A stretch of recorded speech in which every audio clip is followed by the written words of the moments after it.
नमस्कार, मी किशोरी. किशोरीज किचन मराठीमध्ये तुम्हा सर्वांचं मनःपूर्वक स्वागत आहे.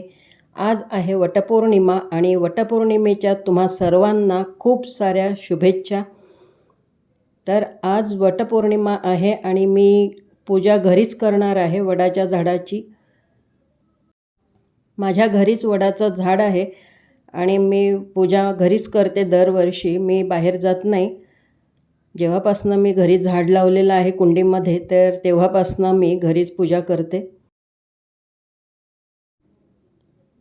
इथे मी एका ट्रेमध्ये सर्व साहित्य घेतलेलं आहे. पूजेला जे काही साहित्य लागते ते सर्व एकत्र या ट्रेमध्ये ठेवून घेतलेलं आहे. अगदी आठवणीने एक एक वस्तू इथे जमा करून ठेवावी लागते. 5-6 आंबे घेतले आहेत, गहू आहेत आणि बाकीचं जे काही साहित्य आहे ते सर्व घेतलेलं आहे. आणि इथे मी मध्ये कुंडी ठेवून घेतली वडाच्या झाडाची आणि पूजेला सुरुवात करणार आहे. अंगण झाडून पाणी टाकून पुसून घेतलं आणि कुंडीभोवती छान एक रांगोळी घालून घेतलेली आहे. आणि आता इथे मी पूजा करत आहे. तुम्ही पूजा कशा प्रकारे करता ते मला कमेंटमध्ये सांगाल. तसेच तुम्ही पूजा घरी करता की बाहेर जाऊन करता ते सुद्धा मला कमेंट करून नक्की सांगा.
पूजा झाल्यानंतर मग मी वडाच्या झाडाला 7 वेळा दोरा गुंडाळून फेऱ्या मारल्या. मला अखंड सौभाग्य लाभावं आणि पतीला दीर्घायुष्य लाभावं यासाठी मी देवाजवळ प्रार्थना केली.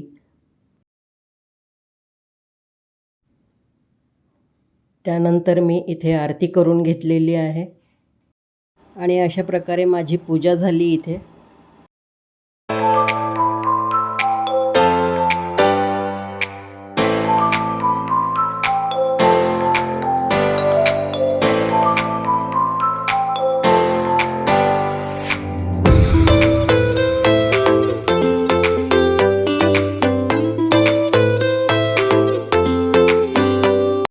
त्यानंतर माझ्या आजूबाजूच्या मैत्रिणींना मी बोलावून घेतलं आणि आम्ही हळदी कुंकू लावून घेतलं एकमेकींना आणि एकमेकींची ओटी भरली.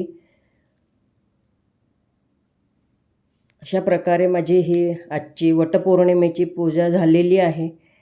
तर माझा आजचा हा छोटासा व्लॉग तुम्हाला कसा वाटला ते मला कमेंट करून नक्की कळवा आणि आवडला असेल तर लाईक करा, शेअर करा आणि अजूनपर्यंत चॅनलला सबस्क्राईब केलं नसेल तर प्लीज सबस्क्राईब करा.